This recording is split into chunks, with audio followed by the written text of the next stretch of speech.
Студент кезде осы нәрселерді жасамағаныма өкінемін. Студент кезімде уақытымды универге арнадым, активист болдым.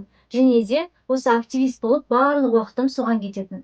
Жеке өмір, тұлғалық дамуым екінші орынға түсіп қалған болатын. Осы ойлаймын да, неге сол кезде кәсіпті бастап кетпегенмін деп.